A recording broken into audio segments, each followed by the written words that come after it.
The Harmony's Edge, a sleek and enormous Federation ship, glided through the vastness of space, its engines humming softly, a contrast to the cold, dark expanse outside. Ambassador Zexathura stood at the observation deck, watching Earth draw nearer, a pale blue jewel suspended against the infinite black. The stars around it flickered like distant beacons, yet none of them mattered as much as this tiny, unremarkable world. Earth. It was an ordinary planet in most respects: lush forests, vast oceans, and continents divided by politics and borders. The kind of world that usually made an easy addition to the Galactic Federation's ever-expanding territory. At least, that's what the initial scans suggested. Just another garden world, Zexathura murmured to himself. He flicked his pale blue fingers over the terminal in front of him, summoning the planetary analysis. The Federation had seen countless species like this one, civilizations just beginning to explore space. They had their nuclear weapons, primitive satellites orbiting their world, but they hadn't yet mastered the stars. Easy prey, or so it seemed. Zexathura let out a quiet sigh. He knew this routine all too well. Send the greetings, offer technology, offer protection, and integrate them into the Federation. Their civilization would be improved, their people would be uplifted.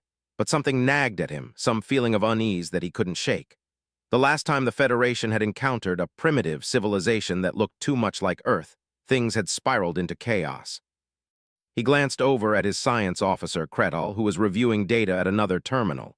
"Everything checks out as expected," Kretal said, his voice full of practiced detachment. "Stage 3 civilization. They're on the verge of space travel, but still clinging to their primitive instincts." Zexathura nodded, though he wasn't entirely reassured. There was something about Earth that didn't feel right. Perhaps it was the way their technology seemed to advance with sudden bursts of power, much faster than other species at this stage. Or the history of war. Every single civilization in the Federation had a similar pattern: progress, peace, then war. It was a cycle that repeated itself time and time again. He'd been told by the Council that Earth's military capabilities were barely a concern, a fact he took comfort in. After all, Earth's weapons were still stuck in the nuclear age, far from the level of technology the Federation could easily control. Yet, as he peered out the viewport at Earth's swirling clouds, something about the planet made him uneasy. Could it really be this easy? "Begin the standard greeting procedures," Zexathura ordered. "Send the sequence. We'll extend our hand to them as we always do." The deep, rumbling hum of the Harmony's Edge seemed to vibrate through the deck as the message was sent across the stars. A mathematical sequence designed to transcend language and reach out to the people of Earth. It was the first step, an invitation to join the Galactic Federation. On Earth, Captain Jake Morrison stood in the command center of the USS Defiance, his hands clenched behind his back as the radar screens blinked with sudden activity. The calm silence of space was quickly shattered by an alert. A Federation ship was approaching Earth. The news was startling enough, but the fact that it was a fleet made it far more alarming. "Admiral, this is Captain Morrison of the USS Defiance," he spoke into the comms, his voice steady despite the rush of adrenaline in his veins. "Are you seeing this?" "Confirm, Defiance," Admiral Betty Walsh replied. "It's as we feared, the Federation is coming." Morrison's mind raced. The Federation? Coming to Earth? The idea was both thrilling and terrifying. Humanity had never truly expected contact with a galactic entity, certainly not one as vast and all-encompassing as the Federation. The Earth he knew had spent centuries fighting wars, dividing itself along borders and quarreling over resources. How would they react to a foreign presence in their sky? Morrison could feel the weight of history on his shoulders as he faced the unknown. This wasn't a simple trade agreement. This wasn't just diplomacy. The Federation was here to integrate, to pull humanity into their fold. But what if humanity didn't want to be assimilated? What if they wanted to stand on their own terms? "Prepare the crew," Morrison ordered. "We don't know what we're dealing with yet. I want all shields up and weapons primed." But even as he issued the commands, something inside him hesitated. Could Earth survive a galactic power of this magnitude? Or was it already too late? High above Earth, Zexathura stood in the observation deck of the Harmony's Edge, his eyes never leaving the blue planet below. As the Federation fleet moved into position around the planet's orbit, he felt a strange tug in his chest. His instincts as a diplomat told him that everything was progressing smoothly. There was no reason to doubt, and yet the unease he felt earlier lingered. The mathematical greeting he had sent had been simple, elegant, and without complication. Yet the response was taking longer than expected. Not even a single transmission had been acknowledged yet. He glanced at his communications officer, who gave him a quick, worried look. "Ambassador, we're not getting anything back from Earth," the officer said, her voice tinged with concern. Zexathura raised an eyebrow. "What do you mean? We should have received the signal by now." "There's nothing, Ambassador, just static." Zexathura's unease grew. He'd never encountered a species that didn't respond to the greeting protocol. Had something gone wrong? Had the humans detected their approach and gone silent in retaliation? The thought of an entire species rejecting the Federation's advances was almost unthinkable. "Send a direct request for communication. We cannot proceed without a response," he ordered, his voice firm despite his growing doubts. As the communication attempt was initiated, Zexathura couldn't shake the feeling that Earth was far more than they seemed, far more dangerous than they had ever anticipated. In the cold silence of space, the first message from Earth would finally reach the Federation. It wasn't a greeting, nor a polite reply. It was a single, blunt question. "What do you want?" The silence of space felt oppressive as Zexathura sat in the dimly lit conference room aboard the Harmony's edge. His fingers drummed lightly against the tabletop, his expression one of concern and careful calculation. The Federation's greeting sequence, meticulously designed to convey peace and goodwill, had gone unanswered, at least not in the way he expected. Instead of the polite, formulaic acknowledgement that most new species offered, Earth had responded with a cold, direct question. "What do you want?" It wasn't exactly the reception Zexathura had envisioned. Most civilizations at this stage of development would be thrilled to make contact with the galactic community, eager to exchange knowledge and resources. Instead, Earth's response felt defensive, a sharp departure from the expected curiosity and eagerness. And there was something about it, the simplicity, the lack of diplomacy, that hinted at a world far more complicated than he had anticipated.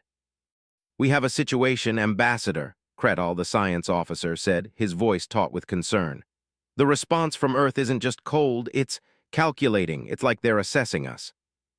Zexathura's mind raced. He had expected Earth's leaders to be caught up in the wonder of first contact, eager to learn about the stars, about the Federation's vast knowledge. Yet their response didn't indicate wonder or curiosity. It showed caution, perhaps even suspicion. Was it fear or something else? "Send our delegation," Zexathura ordered. "Let's meet with them. This needs to be handled delicately." On the lunar base, Morrison's hands tightened around the armrests of his command chair as the Defiance entered the Earth-Moon system. The long-anticipated moment had arrived. The Federation fleet loomed in the distance, a massive formation of ships that dwarfed anything humanity had ever constructed. Morrison had seen these ships only in reports, sleek, almost impossibly advanced. Ships designed for peace, or so the Federation said.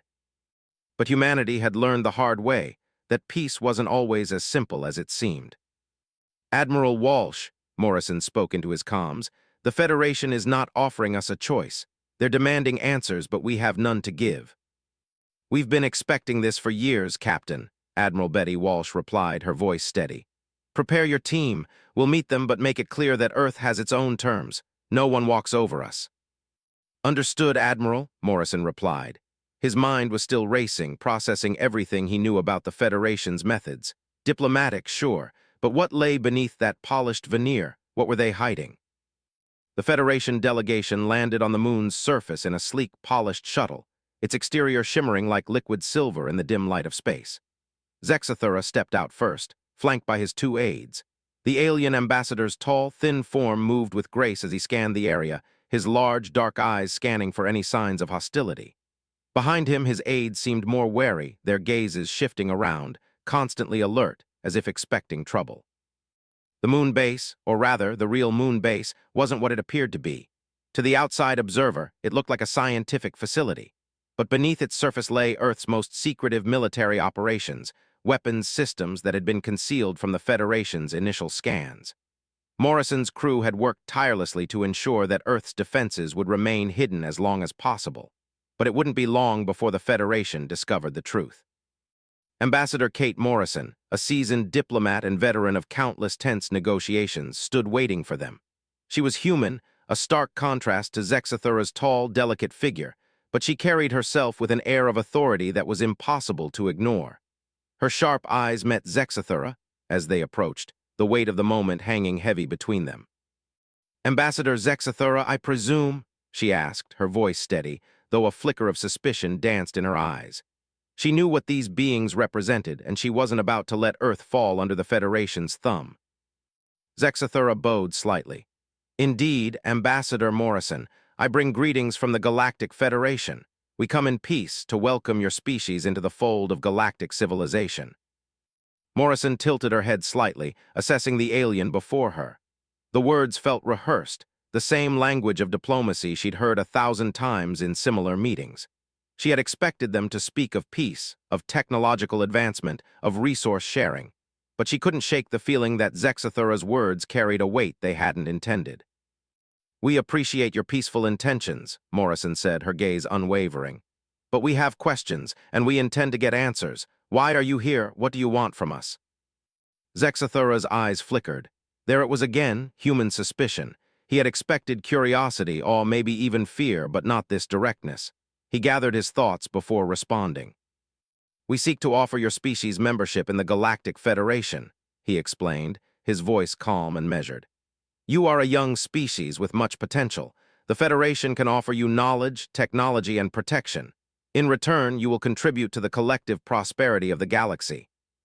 "And if we refuse?" Morrison pressed, her voice sharper now, more assertive. Zexathura hesitated. "That would be unusual. The Federation rarely encounters species that refuse to join. The benefits are clear: shared resources, scientific advancements, and protection from outside threats." "Protection from whom?" Morrison asked, a glint of suspicion in her voice. "What exactly are you asking for in return?" Zexathura's gaze shifted momentarily, his eyes betraying the faintest flicker of unease. "Standard integration procedures, economic contributions, cultural exchange, and, eventually, military service. The Federation maintains peace through a united defense. Member species contribute to the collective security." The word military hit Morrison like a slap. Military service. That was the true cost of Federation membership. Earth would be required to fight for a galaxy that it barely understood, a galaxy that wasn't interested in Earth's values, only its resources and its people. "Military service," Morrison's voice grew colder. "So you expect us to fight in your wars, to defend your Federation?" Zexathura's expression tightened. "We offer protection, Ambassador. That's the price of peace." As the tension in the air thickened, Colonel Sam Brooks, who had been standing just behind Morrison, exchanged a glance with his fellow officers. There was something in the air, something that didn't sit right. His instincts, honed through years of combat and negotiation, screamed at him. This wasn't just a diplomatic visit. It was a calculated move. Dr. Lisa Park, who had been standing quietly by the communication consoles, suddenly spoke up. "Ambassador, we've been receiving some strange signals, off-world frequencies we can't fully decode. But there's something odd about their transmission patterns." Morrison's eyes snapped to Dr. Park. "What kind of signals?" "It's a form of communication, a kind of scanning," Park said, her brow furrowed in confusion. "They're not just here for diplomacy, they're gathering intelligence. We're being mapped: military bases, population centers, every industrial complex. It's not just a welcome, it's a survey. They're preparing for something." Morrison's blood ran cold. The Federation wasn't here for peace. They were here to assess Earth, its vulnerabilities, its strengths, and perhaps its weaknesses. Earth wasn't a candidate for membership in a galactic community. It was a resource to be controlled. Zexathura seemed to sense the shift in atmosphere. He stood tall, though his voice faltered slightly. "The Federation has always sought peaceful coexistence. If you refuse, well, that would be regrettable." Morrison stepped forward, her expression hardening. "Let me be clear, Ambassador. Earth doesn't bow to anyone, and if you think we'll just roll over and join your precious Federation, you're gravely mistaken." Zexathura's calm facade cracked for a moment, and he stiffened. "You misunderstand. This is not a negotiation. It is an offer, one that we rarely make." "And if we refuse?" Morrison's voice was sharp, but now there was a certain finality in it. Zexathura's expression darkened. "Then you will learn why we call your world a death world, and why your species must either join us or be contained." The atmosphere around them shifted. It wasn't a promise of peace that hung in the air now, it was the scent of danger. And for the first time, both sides realized the truth. This wasn't a diplomatic exchange. It was the beginning of something much larger. The tension between Earth and the Federation grew as the minutes passed, each one heavier than the last. Zexathura's words lingered in the air like smoke, their true meaning settling into the hearts of the humans in the room. Contained! The word echoed in Morrison's mind. It wasn't a diplomatic term, it wasn't an offer. It was a threat. She could see it in Zexathura's eyes, the barely concealed fear. The Federation wasn't just here to offer assistance. They were here because Earth and humanity had become a threat to their plans. The idea that humans could survive on a death world, a planet that was considered so dangerous no intelligent life should have ever evolved on it, was a concept the Federation couldn't grasp. And now they were afraid. Morrison turned to Colonel Brooks, who had remained silent throughout the exchange, his face hard. His jaw was clenched, and his eyes narrowed with the same suspicion she felt.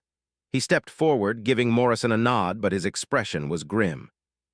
"I don't like it, Kate," Brooks said in a low voice, referring to the alien ambassador. "They're not here to negotiate. They're here to make us choose. Either we join or they shut us down." Morrison looked over her shoulder at Dr. Lisa Park, who was still focused on the terminals in front of her. "Doctor, what's the status on those off-world frequencies you mentioned?" Park's fingers hovered over the console. "I'm digging into it now," she replied. Her face was tense, her eyes flickering over a series of rapidly shifting data points. "I don't know how to explain it, but they're mapping us, Captain. Every defensive installation, every weapon platform we have. It's not just a scan for our scientific assets. They're looking for something specific. They know we have military capabilities, and they've been tracking them." Morrison felt her heart rate quicken. She knew the Federation had an intelligence network that spanned entire sectors of the galaxy, but this felt personal. They weren't simply interested in Earth as a potential ally.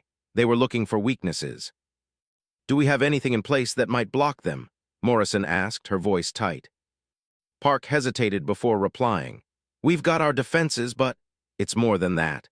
They're using encrypted methods that we haven't seen before. It's like they've got technology designed specifically to bypass everything we have." "Meaning we've been exposed," Brooks muttered. Morrison clenched her fists, her mind whirring with the implications. Zexathura hadn't been bluffing. The Federation didn't see Earth as a peaceful, emerging civilization. They saw it as a ticking time bomb, a planet capable of producing the kinds of survivors the galaxy wasn't ready for. "Get back to work, Dr. Park," Morrison ordered.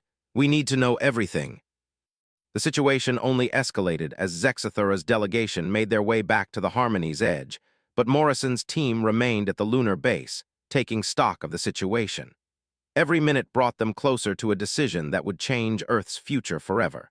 Would they bow to the Federation's overwhelming might, or would they stand their ground? Back aboard the Harmony's edge, Zexathura stood before a large, holographic map of Earth.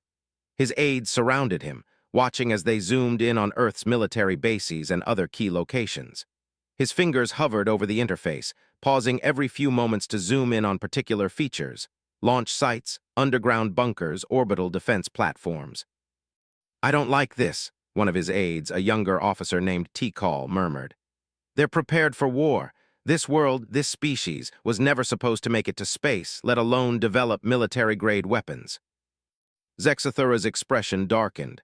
"No, but it's not just that. Their biological history, it's not like anything we've ever encountered."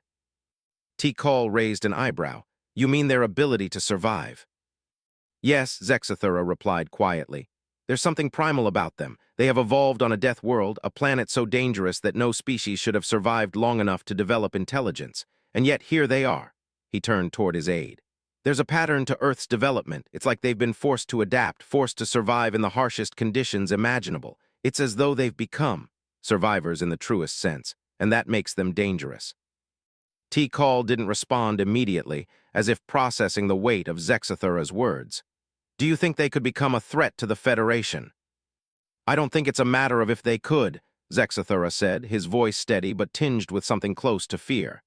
"It's a matter of when." The next day, Zexathura's worst fears began to take form. His shuttle's communication systems buzzed with an urgent transmission, and as he read the message, the cold grip of dread tightened around his chest. "Ambassador," his communication officer said, her voice shaking. There's something happening in Earth's orbit. We've detected an anomaly. There's a fleet of human ships, more than we expected. They're positioning themselves near our command ships. Zexathura froze, his eyes scanning the data. The Federation's fleet, with its superior numbers and technology, had been intended to intimidate. But now, Earth was responding with a force of its own, a force that, according to their own intelligence, shouldn't even exist. We're being surrounded, the officer added, her voice trembling.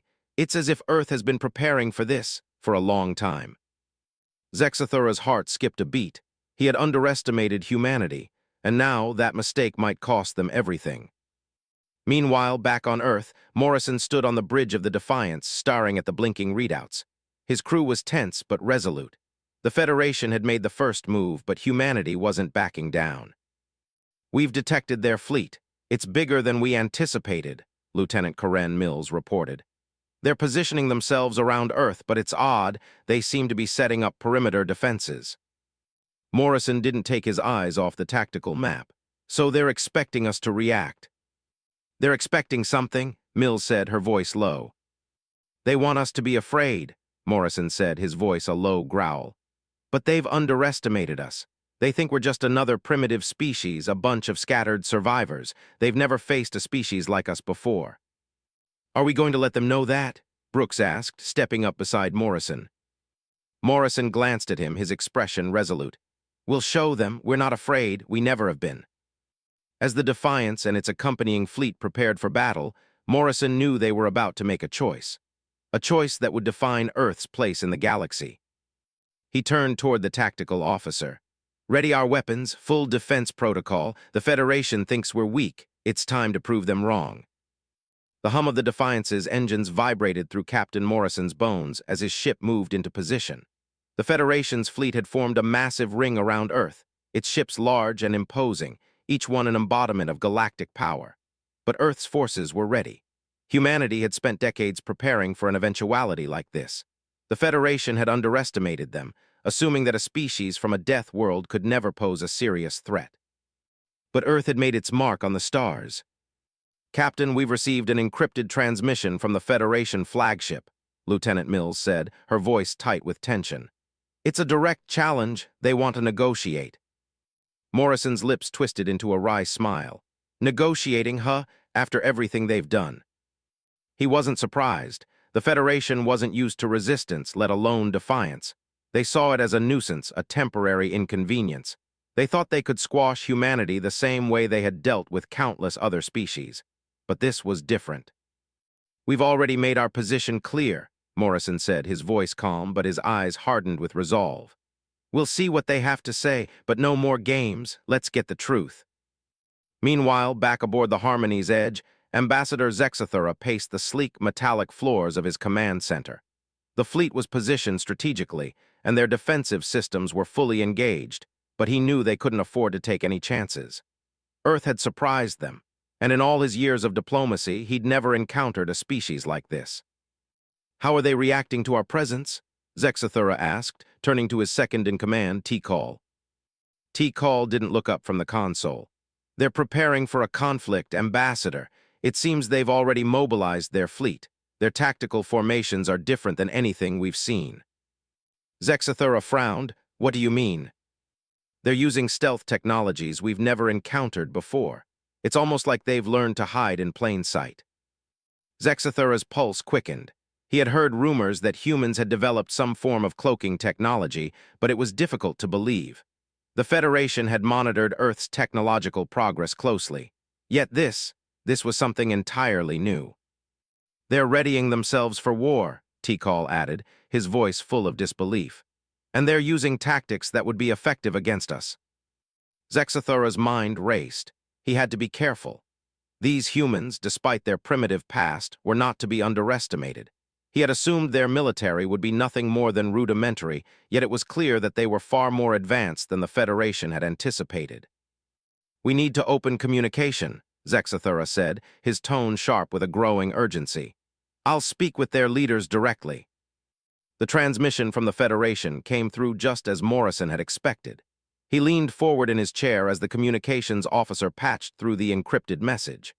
On the screen, Ambassador Zexathura's pale blue face appeared, his dark eyes fixed on the camera. "Captain Morrison," Zexathura began, his voice cold and measured, "we've reviewed the situation. This confrontation was never meant to happen. The Federation does not want to engage in conflict, but your species' actions leave us with little choice.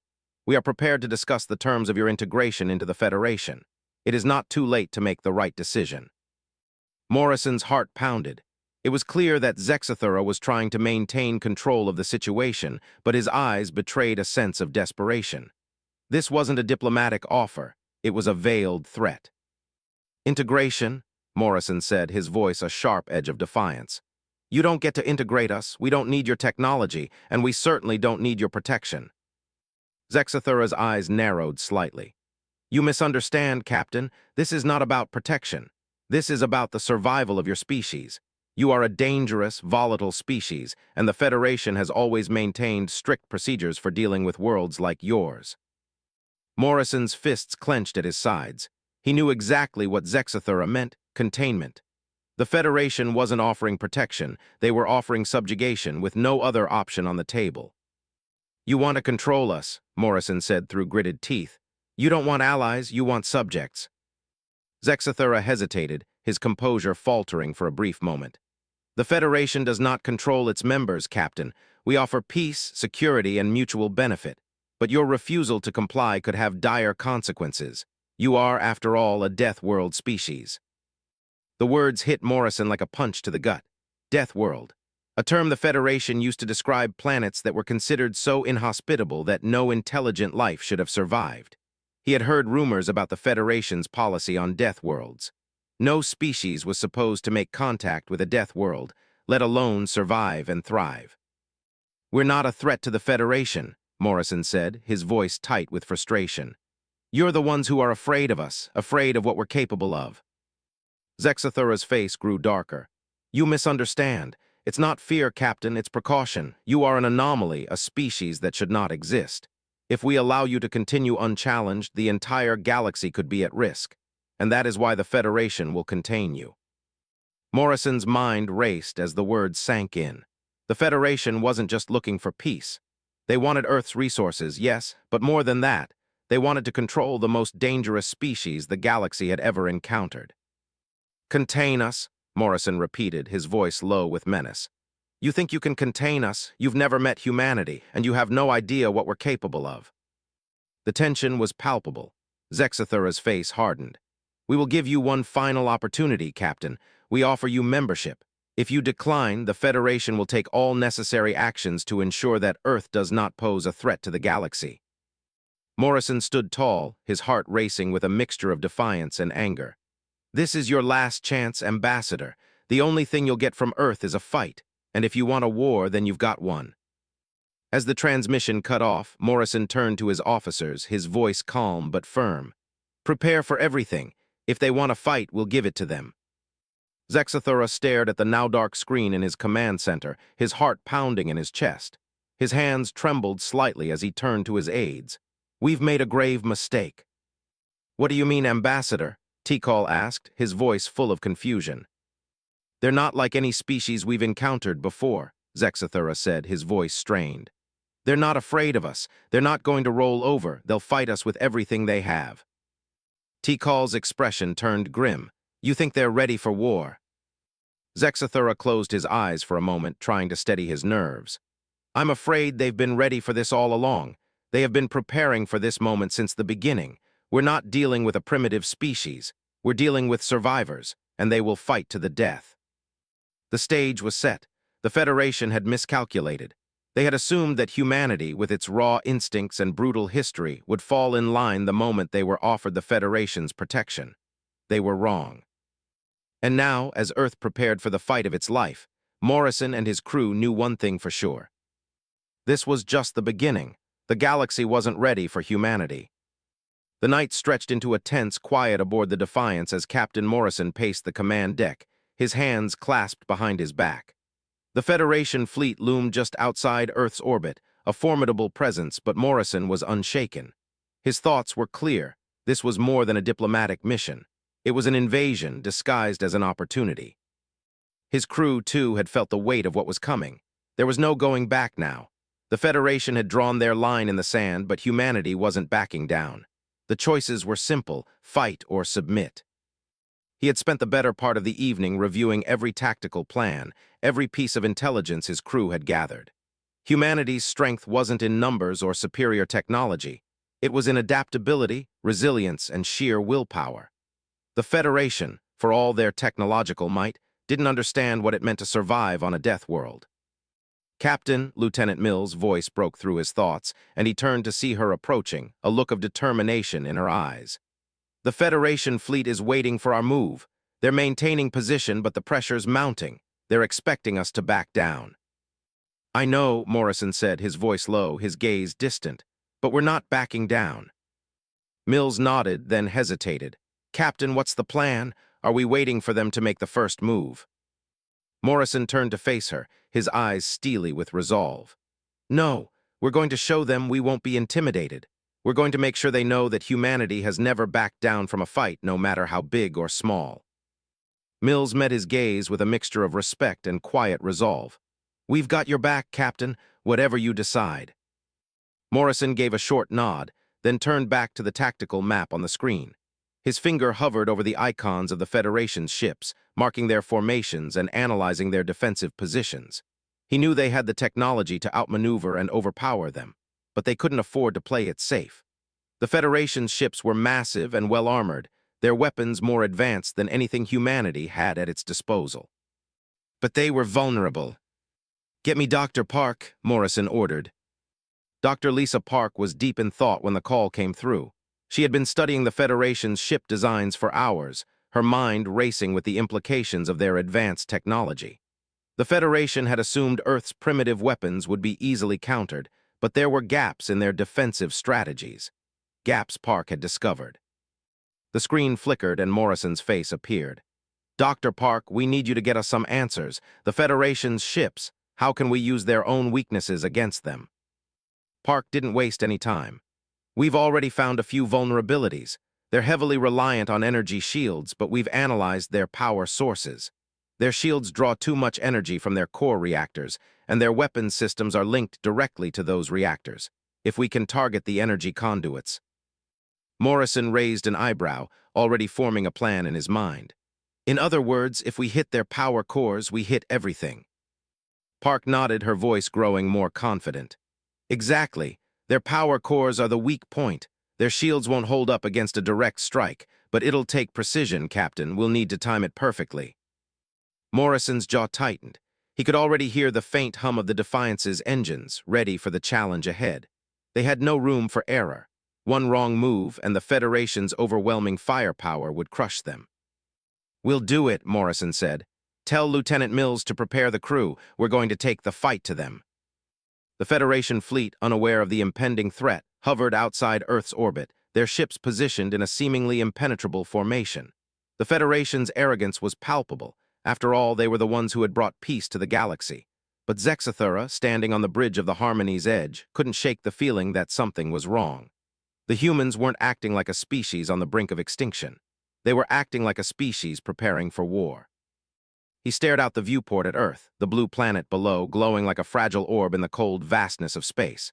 The Federation had made their decision. If humanity refused integration, they would be dealt with swiftly. Zexathura had believed, like the rest of his people, that Earth's isolation would keep them from becoming a threat. But that had been a grave mistake. Earth's survival on a death world had forged them into something unique, something dangerous. Zexathura knew that if they pushed humanity too far, Earth would fight back. The question was, how far would humanity go? How much could the Federation push before the humans realized they had nothing left to lose? As if on cue, a signal from Earth arrived. This time, not a question, but a challenge. "Defiance is mobilizing," one of his officers reported, his voice tinged with disbelief. "They're coming for us." Zexathura's heart skipped a beat. "What are they doing?" he demanded, his tone sharp. "They're advancing," the officer said. "They've made their move. It's not just a defensive posture. They're attacking." Zexathura's mind raced. He had underestimated them. Humanity wasn't just playing a diplomatic game. They were willing to fight to survive. On Earth's surface, at NORAD's underground command center, Admiral Betty Walsh and General Rick Stone stood together, watching the situation unfold. Morrison had given them the green light to launch, and now it was time for Earth to make its stand. "Everything's in place," Walsh said, her voice steady but sharp. "The Defiance and its fleet are ready. We've got full weapons systems online, and our secret fleets are waiting in the shadows." Stone nodded, his face hardening. "We'll show them that we don't need their protection. If they want to treat us like a threat, we'll give them something to fear." Walsh's eyes met Stone's, and in that moment they both knew the weight of the decision they had made. Earth's future was on the line. The Federation's fleet, with its advanced ships and superior firepower, was poised to destroy everything Earth had worked for. But humanity wasn't going down without a fight. "Prepare the fleet for Phase 1, Walsh ordered. "Let's remind the Federation what happens when you underestimate Earth." Back in space, Morrison and the crew of the Defiance were ready. The Federation's ships loomed ahead, their imposing forms like shadows against the stars. But Earth wasn't backing down. They had a secret weapon, humanity's ability to adapt. Morrison's fingers tightened on the controls, his eyes fixed on the tactical readouts. "Target the Federation's power cores," he commanded, his voice unwavering. "On my mark, we hit them where it hurts." The crew worked quickly, their movements precise as the ship systems came online. The Defiance's advanced stealth systems, designed by Earth's best engineers, engaged, cloaking the ship from the Federation's sensors. They were invisible, like shadows slipping through the cracks of the Federation's arrogance. "Ready when you are, Captain," Lieutenant Mills said, her voice low. Morrison's gaze remained fixed on the Federation fleet ahead. He knew that if they failed, Earth would be destroyed in an instant. There was no going back now. "Mark," Morrison said, his voice calm but filled with determination. In that instant, the Defiance unleashed its weapons. The first volley hit the Federation's lead ship, the Harmony's Edge, sending shockwaves through space. The Federation's shields failed in a flash, their power cores exposed, vulnerable. "Direct hit," Lieutenant Mills exclaimed. "We've taken down their shields, their power cores are compromised." Morrison's heart raced. The battle had begun, Earth had made its choice. Zexathura's eyes widened as his flagship systems flickered. He watched in disbelief as the Harmony's Edge's defensive shields crumpled under Earth's unexpected assault. They had targeted their power cores directly, precisely as Dr. Park had suggested. The Federation fleet was reeling. "Return fire," Zexathura ordered, but the Harmony's Edge had already been hit. The damage was catastrophic. The Federation's ships began to scramble, attempting to regain their footing, but Earth's fleet was relentless. "We've made a mistake," Zexathura whispered, his voice barely audible. The fear he had felt earlier was no longer just a flicker, it had become a cold certainty. The Federation had underestimated Earth, and now the galaxy would feel the consequences. The stars outside the Defiance's viewport exploded into a blur of fire and light as Morrison's orders rang through the ship. The Federation fleet, once confident in its overwhelming superiority, was now scrambling to respond to the unexpected assault from Earth. The Defiance and its allies were in the thick of it, maneuvering with precision, striking fast and hard, targeting the Federation's weak points. The element of surprise had been humanity's greatest weapon. "Captain," Lieutenant Mills called, her voice tight with urgency, "the Federation fleet is retaliating. They've broken through our first line, but they're disoriented. They're trying to regroup, but it's not working. We've got them on the defensive." Morrison's jaw tightened as he watched the chaos unfold on the tactical display. The Federation's ships, massive and imposing, were slowly being pushed back, their once formidable formations crumbling under the assault from Earth's secret fleet and the Defiance. "We can't give them a chance to regroup," Morrison said, his eyes steely with determination. "If we let them reorganize, they'll overwhelm us. Let's make sure they stay off balance." The crew of the Defiance worked in perfect harmony, their movements synchronized, honed by years of military training and a shared sense of purpose. For every Federation strike, Earth's ships countered with brutal efficiency.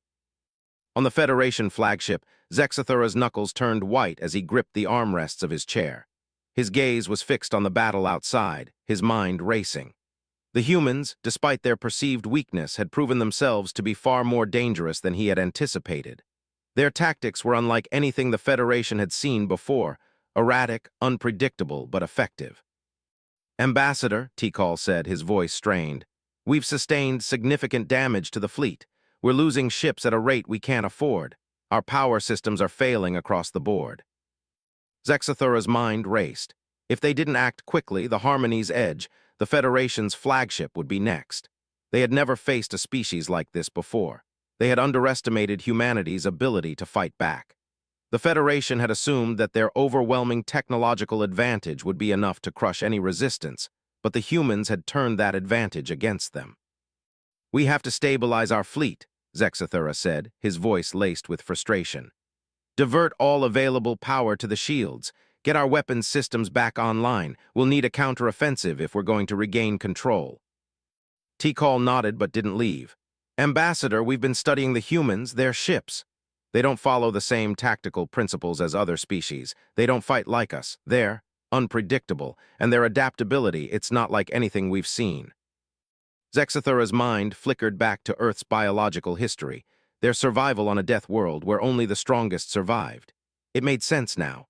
They were a species forged in the fires of survival, shaped by an environment that had made them ruthless and relentless. The Federation had thought they could manage Earth, that they could guide them into peaceful integration. Instead, they had created a monster, a species that would fight to the last breath to protect their home. "We've made a grave mistake," Zexathura murmured. He turned sharply to face his crew. "Prepare for full retreat. We need to pull back and reassess." But even as Zexathura gave the order, he knew it was too late. The humans weren't just fighting for survival, they were fighting for their place in the galaxy. And that was a fight they would never lose. Back on Earth, the battle was taking a toll on both sides. The Federation's ships were formidable, their technology far beyond what humanity had, but Earth had one thing the Federation couldn't match: resolve. Every ship in Earth's fleet, from the Defiance to the hidden forces in the asteroid belt, was driven by the desire to protect their world at any cost. It was the core of their identity, their spirit. In the command center beneath NORAD, Admiral Walsh stood over a holographic display of the battle, her eyes sharp and calculating. "They're faltering," she said, her voice grim but satisfied. "The Federation wasn't ready for this. They underestimated Earth, and now they're paying the price." General Rick Stone, standing beside her, gripped his fist tightly.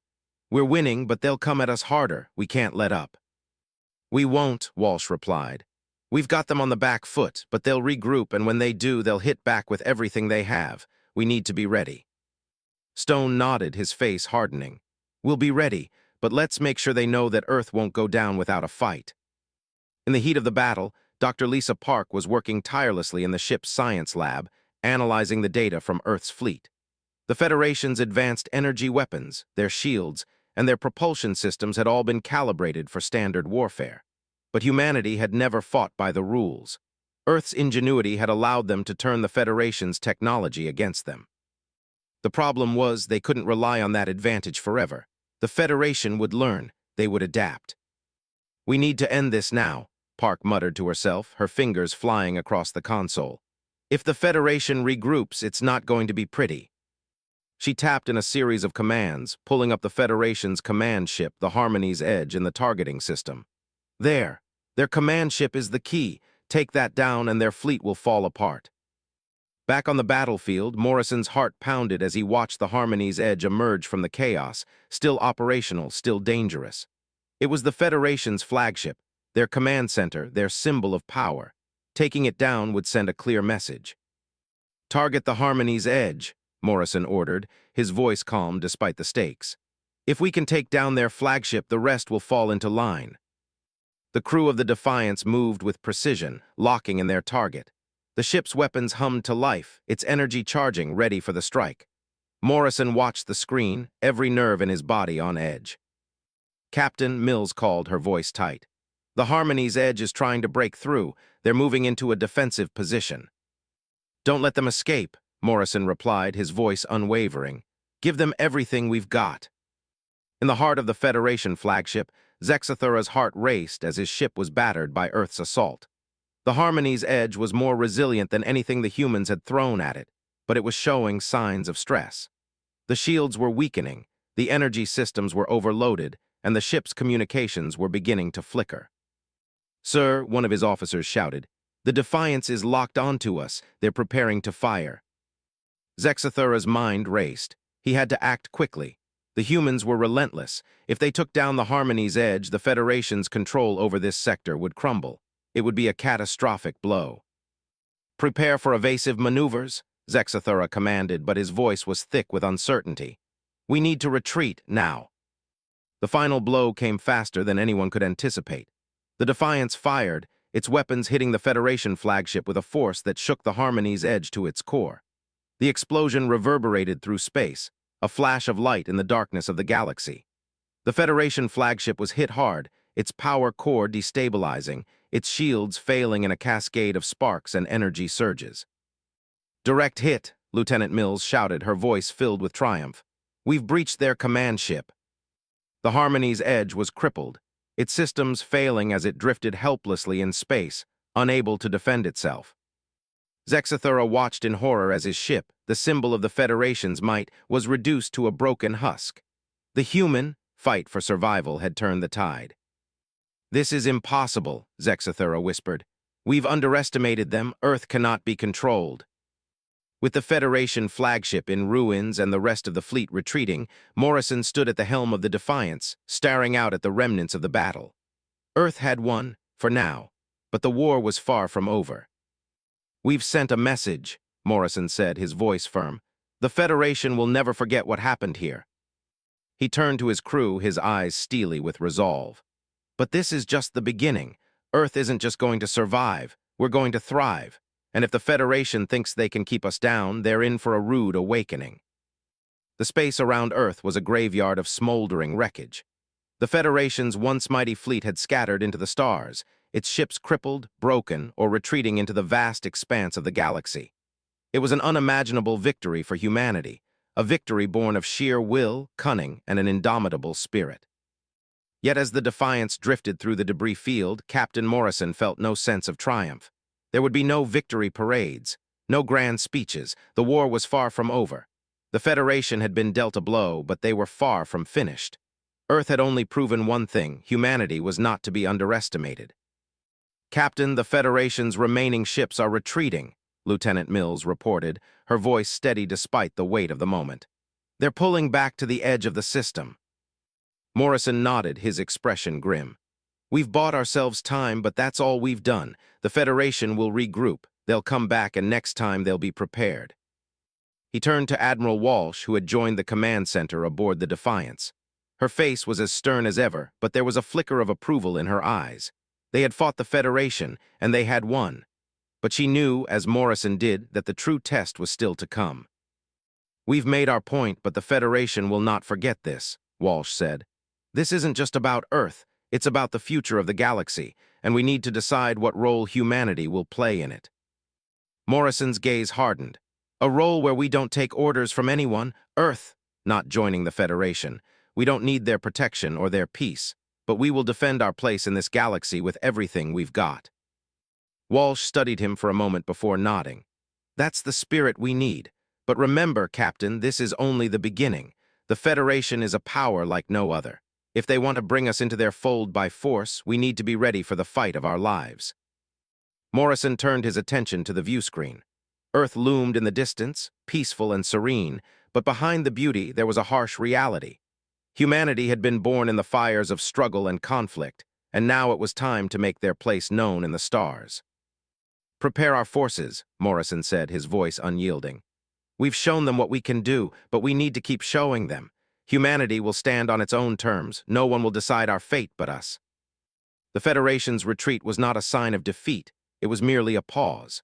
Back on the Federation flagship Harmony's edge, Zexathura stood at the center of the war room, staring at the screen displaying the aftermath of the battle. The human fleet, though vastly outgunned, had proven more than capable of delivering a devastating blow to the Federation. And now, Zexathura understood, Earth would never be an easy conquest. Tikal stood beside him, his posture stiff. "Ambassador, we need to reassess our position. Earth has proven far more dangerous than we anticipated. If we continue with our plans, we risk sparking a full-scale conflict that could tear the galaxy apart." Zexathura ran a hand over his pale blue skin, his expression weary. "I see that now. The humans, they're not like any species we've encountered. They're not bound by the same limitations as others. They're survivors born from a world that tries to destroy them, and yet they thrive. That makes them unpredictable. We can't afford to treat them like a typical Stage 3 civilization, Tikal said, his voice laced with concern. We need to either contain them or come to terms with the fact that they could disrupt the balance of the entire galaxy. Zexathura turned to face his second-in-command. Contain them? How? The humans have already shown that they will not be controlled. Their resistance to our peaceful offer only proves that they cannot be assimilated into the Federation without severe consequences. Tikal's eyes flickered. Then what do you propose, Ambassador? Zexathura sighed deeply, his mind turning.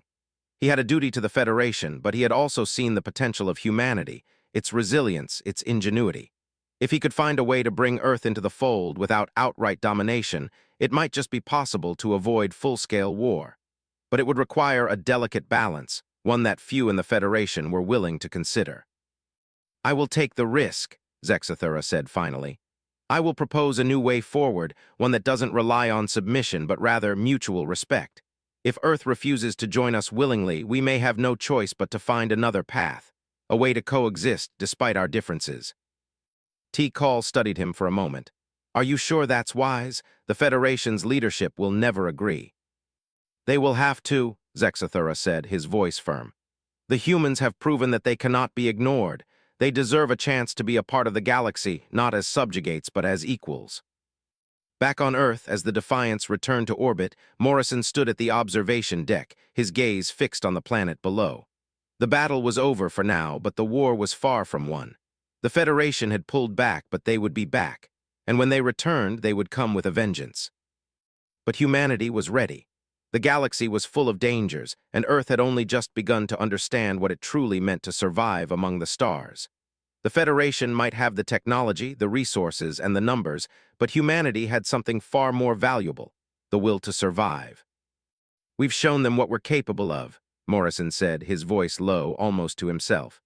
But we've also shown them that we won't just survive, we'll fight, and if we have to, we'll fight until the last one of us stands. Admiral Walsh stepped beside him, her eyes scanning the horizon. We've proven that we won't go down without a fight, but now we have to make sure the Federation understands something else. They can't just leave us to our own devices. If they want peace, it has to be on our terms. Morrison nodded. Agreed, but peace isn't what they want, not really. They want control, and they're not used to anyone saying no. They will be, Walsh said with a grim smile. They will be. As the Defiance prepared for its return to Earth, the crew worked in silence, each person understanding the weight of the future. Humanity had stood up to the Federation. But now the true challenge awaited, the political ramifications of their defiance. How would the galaxy respond to a species that refused to be dominated? How would the Federation handle a world that fought back, tooth and nail, against their every advance? Zexathura, too, understood the true cost of this battle. His hopes for peaceful integration now seemed distant, replaced by a growing sense of unease. Earth had not just fought back, it had sent a message to the galaxy. And that message was clear: humanity would never be controlled. But could the Federation accept that? As the stars stretched out before them, both Earth and the Federation knew that this was just the beginning. The galaxy would never be the same. Earth had shown the galaxy its strength. Now, the true test was about to begin. Could the Federation and humanity coexist, or would they continue to clash until only one remained?